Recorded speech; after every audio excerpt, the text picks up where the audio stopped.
Ladies and gentlemen, Halo Infinite Season 5 is almost over, the final season Halo Infinite will ever have. In 2 days, the brand new update goes live. In 24 hours, the brand new trailer goes live, bringing in CU29, which is Content Update 29, ending seasons forever. Now, Halo Infinite Season 5, I thought, was the best so far. Not only do we have the Master Chief Mark 5 armor, but we had the max rank reward, giving you Master Chief's Halo Infinite campaign armor. But there was so much content added to the game in the last 3 to 4 months, I really thought the game was picking up steam. It really was the first season for me that the game was entering its own. We got the regen equipment, which was so sweaty for vehicles. We got Firefight added to the game, PvE finally arrived. Even the Flood armor. I remember when the Flood armor got revealed. Everybody was super excited for that. For Arena, we had Forbidden and Prism, both with 24/7 playlists added to the game. Forbidden had the Secret Sandwich Easter egg, which I thought was a really nice touch. The House of Reckoning was also added to the game, and it's my hope that in the future, the House of Reckoning map is added to PvP playlists like Quick Play, Super Fiesta, or even Squad Battle, depending on the team size 343 wants to do. Because if you didn't know, Slayer, King of the Hill, Oddball, every single game mode is already set up on the House of Reckoning. 343 just has to enable it. We also had probably one of the best updates halfway through the season, the Halo 3 Refueled playlist, bringing 8 new maps, Critical Dew Point, and all the Halo 3 throwback maps made by the community for the community, and that was super well received. Those maps then got added to the other playlists, so I hope House of Reckoning has that as well. But for me, the Halo 3 Refuel playlist is the best update the game has ever had, followed closely by Squad Battle, but I love the classic maps. Last but not least, and I cannot leave this out, Forgeable AI that came to Halo Infinite was one of the best additions of Season 5. We've had tower defense, campaign missions remade, we've had it all, and it's one of the best things that's ever been in a Halo game. All in all, I thought it was one of the best seasons Halo Infinite has had, and judging by the comments, you guys seem to feel the same way. We really thought like the game was picking up steam, but now 343 and Microsoft as a whole have changed up directions. I think they're moving to the Unreal Engine, as Slipspace was just holding them back. The only thing I didn't like about this season, and I was very vocal about it,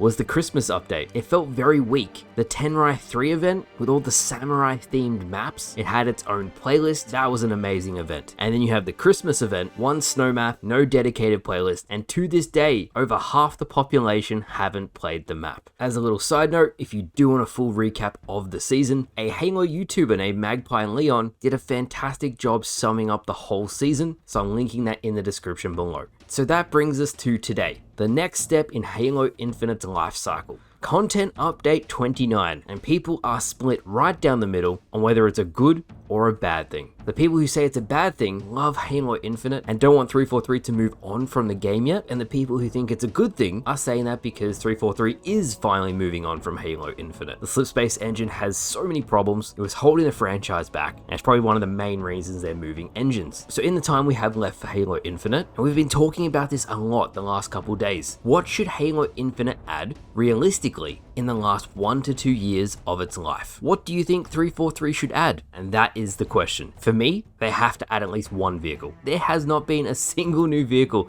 in over 2 years. Next up, they need to refresh every Forge-based playlist. So Squad Battle, Team Slayer, Big Team Battle, you name it. And thankfully, 343 is actually doing that. So that's really good. One thing that I hope comes sooner rather than later is one, the Match Composer, which I'm praying has an in-game service record so you guys can check your stats in-game. But also the new networking model that 343 actually said in their last live stream that they were fixing all of the things I suggested from the feedback videos we gave, which is great. I couldn't be happier with that. I guess ultimately what I want to see is consistent updates that keep the player base entertained while the new game is worked on, filling the time between the next game and now, so the community doesn't feel like they're abandoned. As I saw on social media a lot, the dedicated players who stuck with Halo Infinite, especially through Season 1 and Season 2, 6-month-long seasons with absolutely zero new content, they stuck with the game for ages, and they just straight up said they feel abandoned. So I think new content, even if it is Forge made, and consistent updates up until the next game is really, really important. You guys know I'm always going to have your back. I read every single comment. So if you have a suggestion on what you think 343 should add between now and when the next game comes out, be realistic. Leave it down below. The community has been working on some amazing Forge-based minigames and maps, so I have my next big Forge video coming out tomorrow, and then we have the new update. So thank you all for watching, I hope you all enjoyed, and I'll see you guys later.